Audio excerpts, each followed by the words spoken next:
Welcome to Let Jesus Be Your Doctor, the true path to healing for body and soul.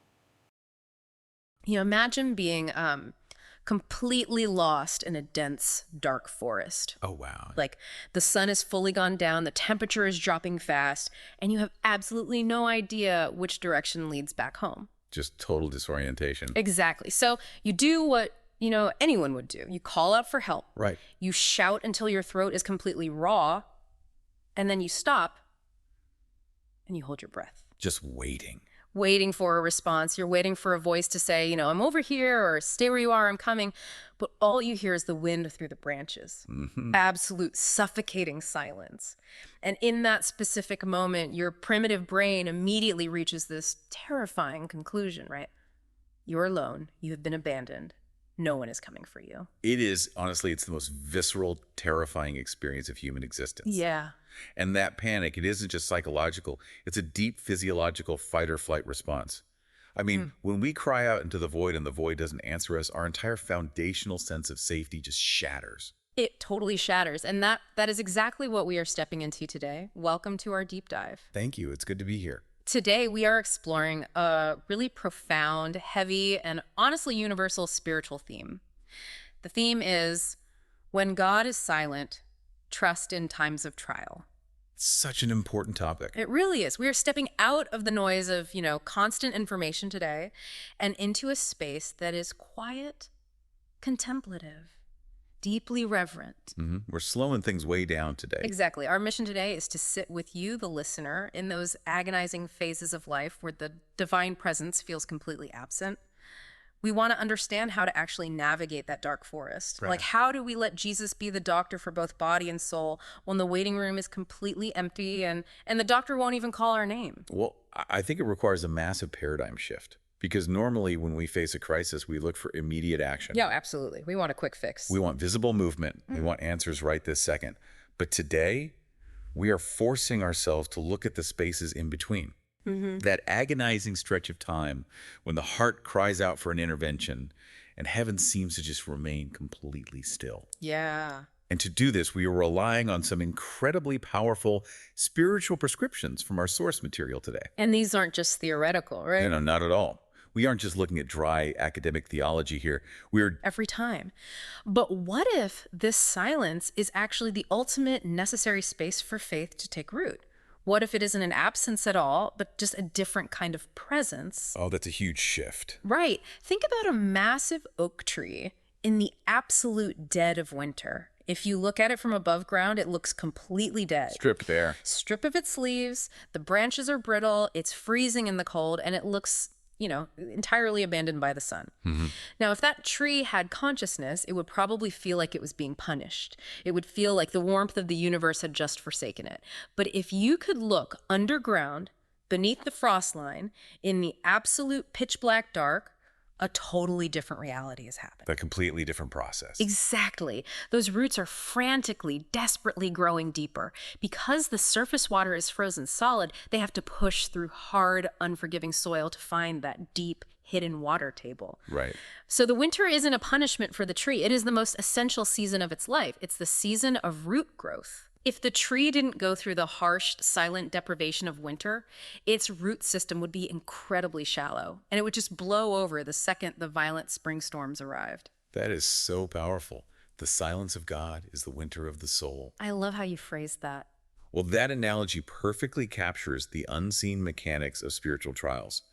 When the sunlight of divine consolation is removed, your faith is forced to dig downward. It has to. Right? It has to bypass that shallow surface soil of good feelings and easy answers, and it has to strike a deeper bedrock of trust. And the sources we are exploring today validate that exact subterranean process. We're going to get really deep into the original words today. We are. We're going to deeply analyze the original words of these spiritual figures. And eventually, towards the end of our deep dive, we will walk you through a guided practice drawn directly from them. We're going to unpack how faith puts down its roots when there is absolutely zero emotional or sensory feeling to support it. So let's step directly into that winter. Let's talk about what it actually feels like to walk in the dark, without that warm sunlight of reassurance. Let's do it. I want to bring in the words of Bertha Dudd. For those who don't know, she was a mystic who wrote extensively about this inner, often terrifying spiritual landscape. She had such a unique perspective. She really did. She received what she described as inner dictations, and her writings are just incredibly precise about the mechanics of the soul. Listen to this specific insight she recorded. I'm reading her exact words here. When I test you through my silence, your trust shall grow. I cannot always lead you with words. Sometimes the soul must mature in faith. Sometimes the soul must mature in faith. Yeah. We really need to pause and examine the friction in that phrase. There is a lot of friction there. Why does maturation inherently require an absence of words? I mean, if God is infinitely wise, wouldn't we mature faster if he just told us exactly what to do every single second of the day? I mean, that's the logical assumption, right? It's the GPS analogy. Oh, exactly. If I want to get across a city I've never been to, I turn on the GPS on my phone. And it tells me, in 500 feet, turn right, stay in the left, 2 lanes, recalculating. Constant feedback. Constant. And as long as that voice is talking, I feel totally safe. I reach my destination without any anxiety. Sure. But did you actually learn the city? No, not at all. Right. If I took your phone away the next day and told you to drive the exact same route, could you do it?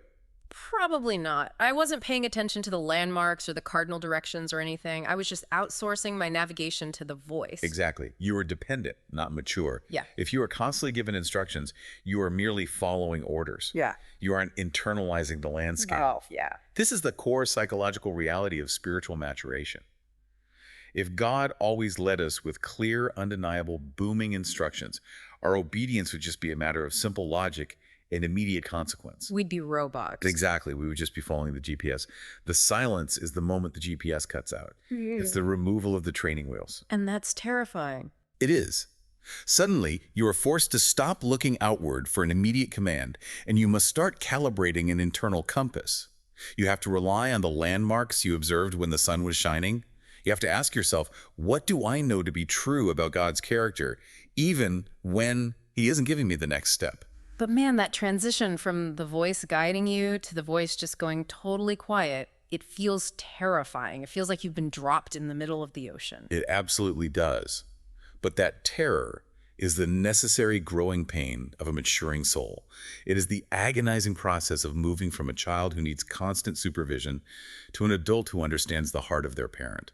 That specific terror is exactly what Bertha Dood addresses in a much longer, incredibly dense passage we have in our source material today. I'm glad we're getting into this one. Yeah, this is from her Revelation, Kungabe number 7393. It's titled, Dark Places, Guidance by the Spirit. I'm going to read this full excerpt, and I want everyone listening to just take a breath and let these words wash over you, because every single sentence here carries a profound theological weight. It really does. So she writes, Whoever's spirit is awakened should not torment themselves with doubts, for they are led by the Spirit within them, and even if it may sometimes seem as if they are not walking the right paths, as soon as the Spirit can be at work through the human's will to serve God and belong to Him, the Spirit will no longer withdraw and let the human walk their path alone.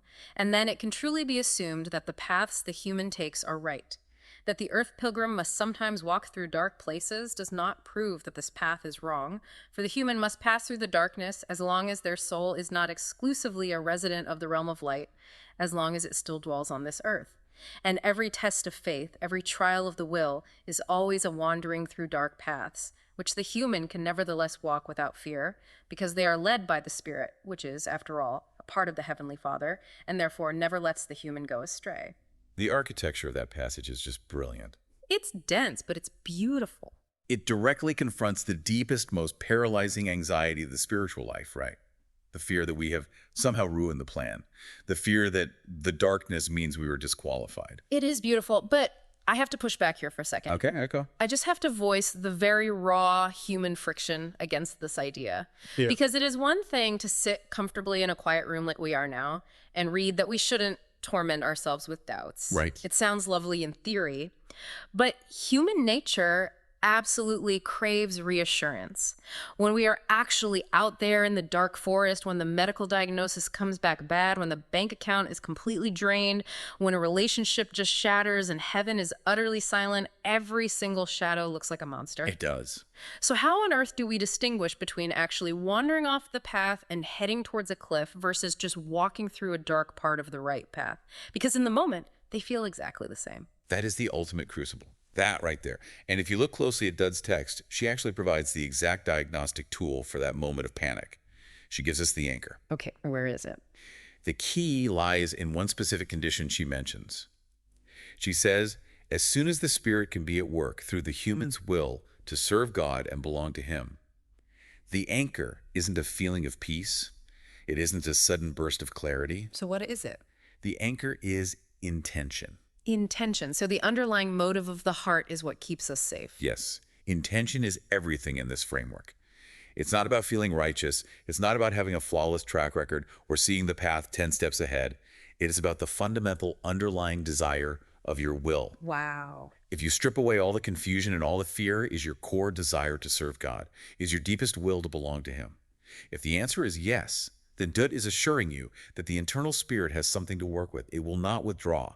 It will not let you wander into actual ultimate destruction, even if you make messy choices along the way. That is incredibly liberating. It shifts the entire burden. It means I don't have to be a perfect navigator. I just have to maintain the right intention. Exactly. But, she goes even further to explain why it's so dark in the first place. I want to highlight the phrase she uses. She calls us earth pilgrims. Yes. That is a crucial reframing of our expectations. We constantly expect the earth to function like heaven. We really do.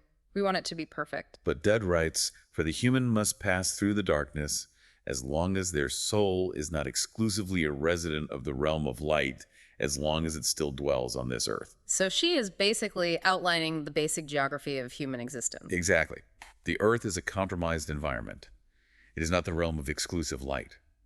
Therefore, encountering darkness, walking through prolonged, agonizing dark places, is not an anomaly. It's not a glitch in the matrix. It's a feature, not a bug. Right.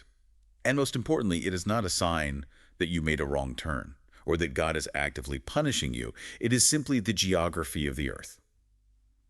Think about it. If you drive through a mountain range, you are going to hit tunnels. The tunnel doesn't mean you drove off the highway. The tunnel is part of the highway. Yeah. You hit dark patches because of where you are, not because of who you are. The darkness is geographically inevitable. But as she promises, it is spiritually safe because of the indwelling Spirit. That reframes the entire experience of suffering for me.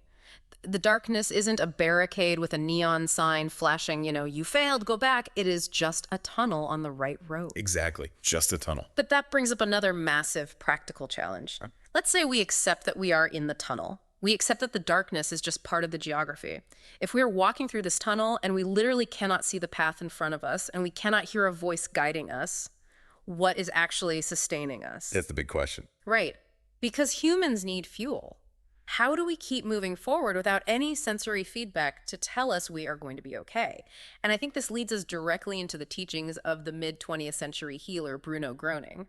Yes. He has this fascinating concept of the unseen current. Groening is the perfect figure to bring into this conversation right now because his entire ministry challenged the human obsession with visible sensory validation. He operated in a very desperate time, too. He did. He operated in post-World War II Germany. This was an environment of absolute devastation where people were desperate for immediate, visible miracles, and yet his teachings constantly pointed people away from the spectacular and toward the invisible. I want to read his words, which act almost like a manifesto for surviving these dark tunnels. He instructed, "Trust, even if you see nothing. Believe, even if you feel nothing, for God is always." Believe even if you feel nothing. We really need to unpack the psychology of that demand because we live in a culture, and frankly, a modern spiritual culture, that is entirely hopelessly obsessed with feeling. Oh, completely. We equate emotional validation with divine approval. If we pray, we expect to feel an immediate rush of peace.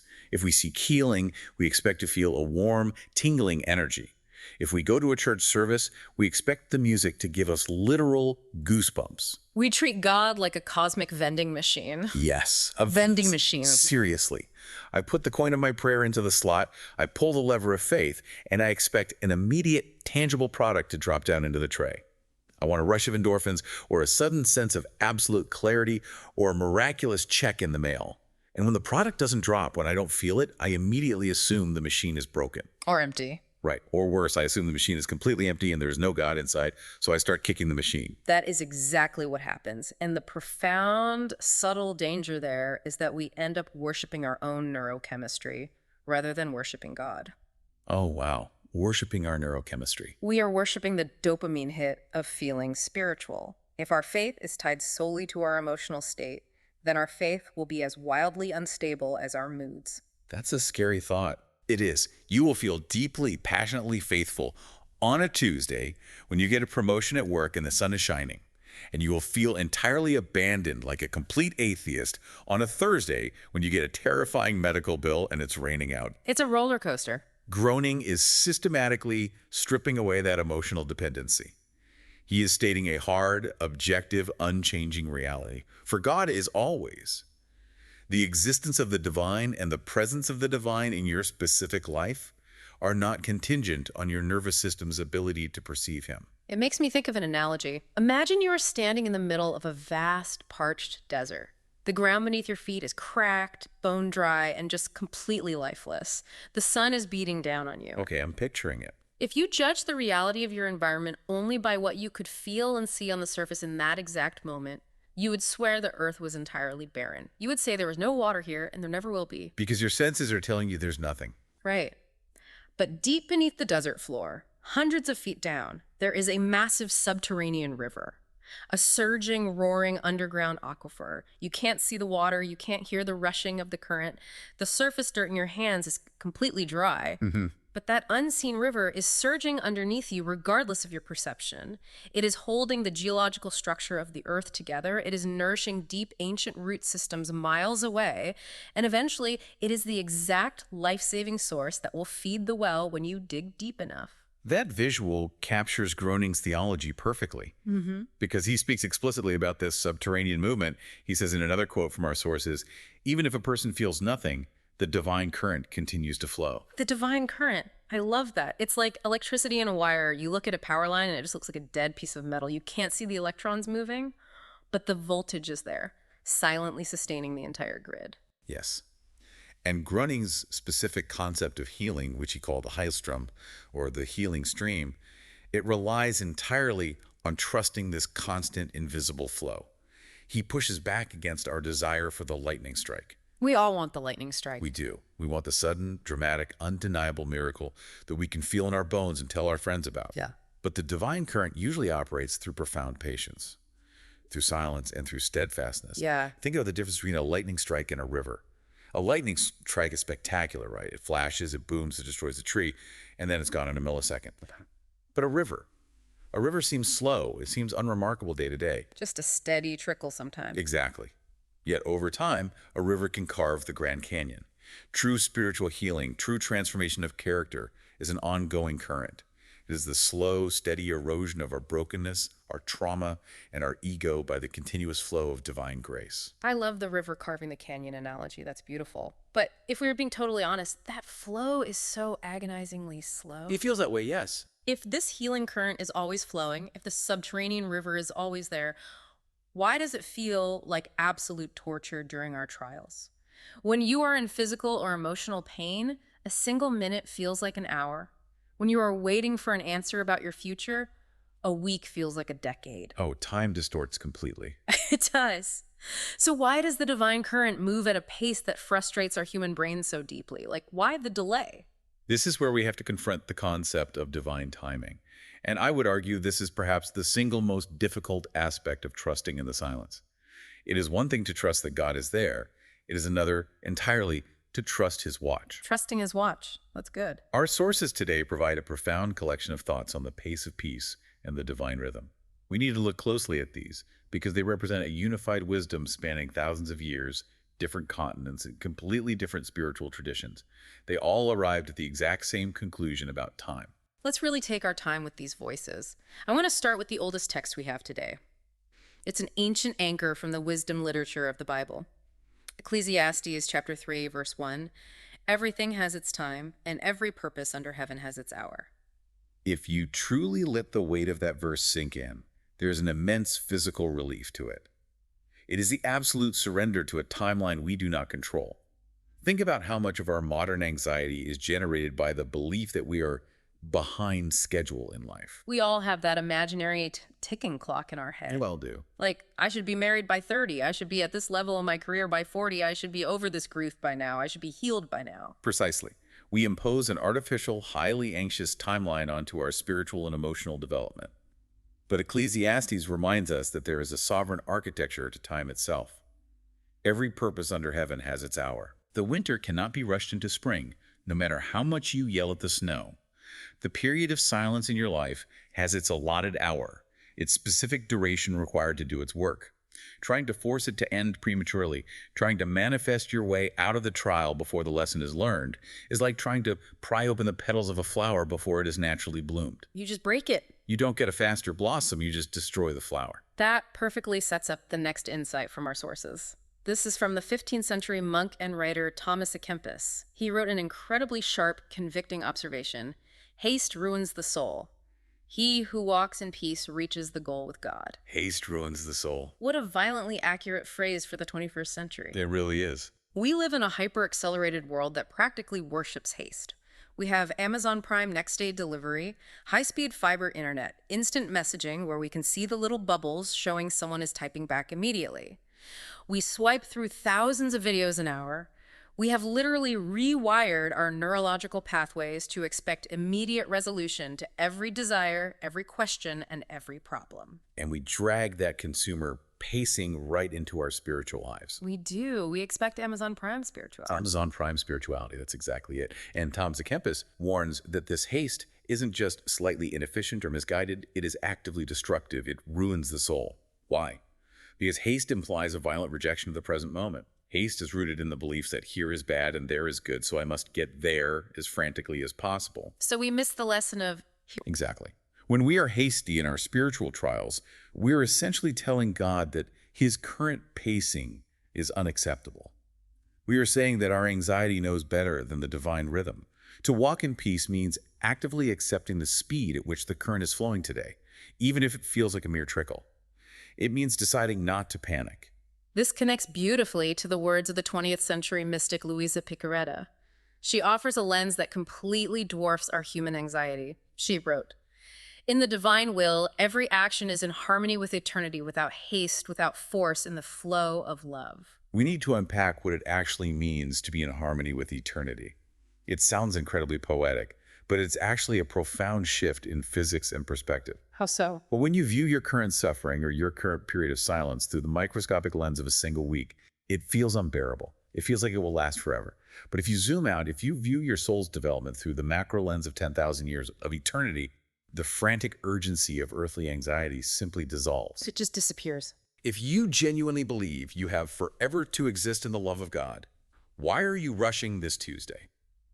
A 6-month period of silence is a microscopic blip used to recalibrate your eternal trajectory. It takes all the pressure off the immediate moment. And I love her phrase, without force, because, so much of our spiritual struggle, so much of our exhaustion comes from us trying to force an outcome. Oh, constant striving. We try to force a relationship to work. We try to force a career door open that God has very clearly locked and deadbolted for the night.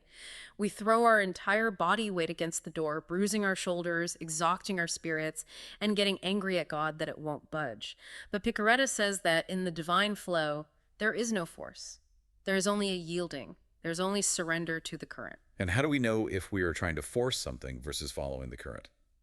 That brings us to the final perspective on pacing from Derek Prince. He provides a brilliant litmus test. He says, "The Spirit of God never leads hastily. Whoever is led by him walks in the rhythm of peace." The word never really stands out there. It's an absolute. Yes, notice the absolute certainty. The Spirit never leads hastily. This is incredibly practical advice for anyone listening who is in the middle of a crisis right now. I think we all need to hear this. If you are feeling a frantic, panicked, adrenaline-fueled urgency to make a drastic move, to quit the job today, to send the angry text right this second, to figure out your entire 5-year plan by midnight, that physiological urgency is almost certainly not coming from the divine spirit. It's just panic. It is coming from your traumatized nervous system. The divine rhythm is always, without exception, characterized by peace, even in the dead center of external chaos. God does not operate in a panic state.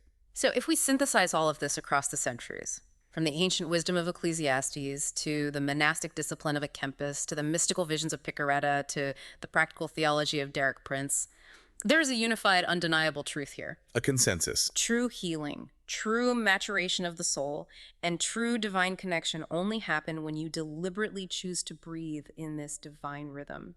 It is silent, it is calm, and it is guided. You cannot sprint through the dark night of the soul. You will just trip and break your leg. You have to walk it at the pace of peace. And that is a beautiful transition. Yeah. Because to properly surrender to that slow, peaceful rhythm, we have to understand the actual architecture of the silence we are sitting in. Because it's not all the same, is it? No. We have established that the silence is a tunnel, not a dead end. But not all tunnels are built for the same reason. Not all silence is the same. This is a vital distinction in our source material. The texts actually categorize the experience of divine silence to 3 distinct forms. If we are going to sit in the quiet without losing our minds, if we are going to yield to the pacing, we need to know what kind of quiet we are actually dealing with. Right. We need a map. So let's deeply deconstruct these 3 forms, exploring the psychology and the theology behind each one. The first form outlined in our texts is what they call the silence of testing.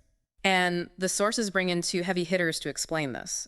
First, the 16th century Spanish mystic John of the Cross, who famously coined the term for this exact experience. He describes it as the dark night in which God clears the soul. Mm-hmm. And then Thomas à Kempis adds the mechanics of it, saying, God tests faith by withdrawing comfort. Withdrawing comfort. That is a bitter, bitter pill to swallow for the modern believer. But we must understand the profound psychology behind it. This is not God being cruel. This is not abandonment. It is purification. It's a hard process. You have to ask yourself, why would a loving God deliberately withdraw emotional comfort? He does it because human beings are remarkably, tragically prone to loving the gifts rather than the giver. Oh, that hits hard. We fall in love with the feeling of peace. We fall in love with the sensation of security. We become addicted to the emotional high of feeling spiritually connected. We start worshiping the comfort itself. It's the fair weather friend concept applied to the divine. We want the warm blanket, the hot cocoa, and the fireplace. We don't necessarily care about the person who wrapped the blanket around us, as long as we stay warm. Precisely. We become spiritual mercenaries. We only serve as long as we get our emotional paycheck. Wow. Spiritual mercenaries. So, to test whether our faith is genuine, to test whether we actually love God or if we just love the dopamine hit, He provides the comfort is surgically withdrawn, the emotional high is taken away, the sense of closeness vanishes. The silence of testing demands raw trust, entirely divorced from feelings. It forces the issue. It asks the ultimate foundational question of your soul. Will you still serve? Will you still love? Will you still do the right thing? Will you still follow when you get absolutely zero emotional reward out of it? When John of the Cross says God clears the soul, he is clearing out our toxic addiction to spiritual consolation, leaving only a naked, pure, unshakable faith. That makes profound sense, as agonizing as it is.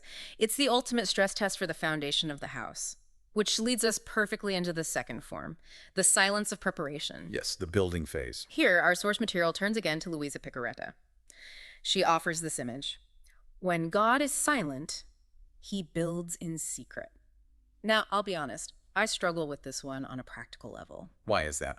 It's a beautiful poetic image, but when you are in the middle of a 5-year stretch of depression or chronic illness or career stagnation, it is incredibly hard to believe a magnificent house is being built when you don't hear a single hammer. If God is supposedly preparing something great for my life, why is there no evidence of construction? Why does it just look like a vacant, weed-filled lot? It is the perfect frustration to voice.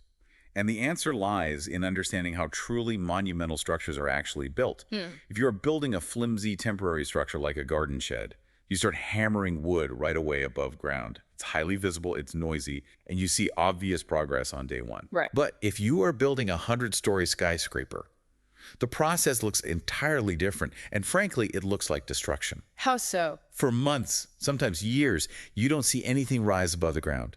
They bring in heavy machinery, and they dig a massive, dark, deep hole in the earth. It is messy. It is loud.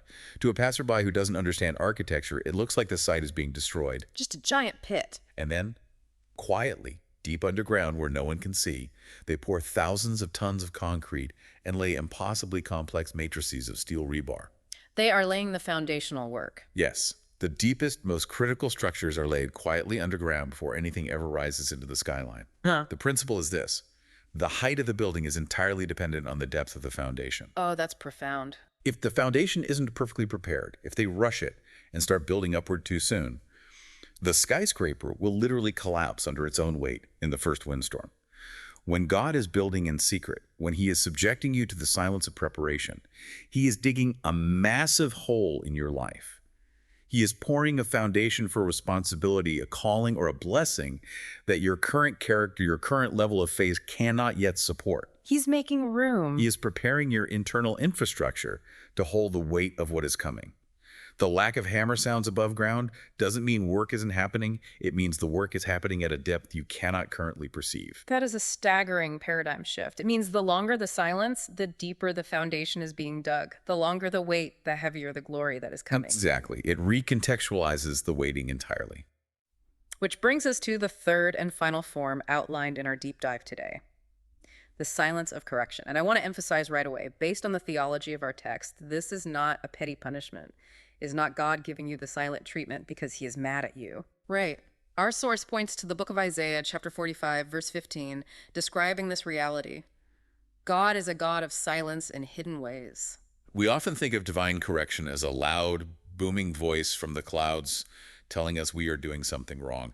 We think of a lightning bolt hitting the ground in front of us, but sometimes profound divine correction comes as a complete and total withdrawal of sound. Why silence instead of a clearer warning? Because human beings are intensely stubborn. That's true. Sometimes we are moving so fast, so aggressively in a direction built entirely on our own ego, maybe pursuing a deeply toxic relationship we know is bad for us, or chasing a career status that is destroying our family, that our hearts are not yet humble enough to accept verbal correction. If God spoke directly to us in that state of ego, we wouldn't listen. No, we would just argue. We would justify our path. We'd say, but Lord, this job pays so well, or, but I can fix this person. Right. We would debate the divine. So, in an act of supreme mercy, God employs the silence of correction. He simply goes quiet. He stops opening doors. He stops providing the wind in our sails, and he steps back, letting us walk out into the barrenness of our own chaotic choices. He lets us exhaust ourselves. The silence acts as a giant mirror. It forces us to hit a wall, to stop our frantic running, to look around at the isolation and exhaustion we've created, and to realize our own compass is fundamentally broken. It gently but firmly forces us to reevaluate our direction without a single word of condemnation ever being spoken. It is the ultimate act of patient redirection.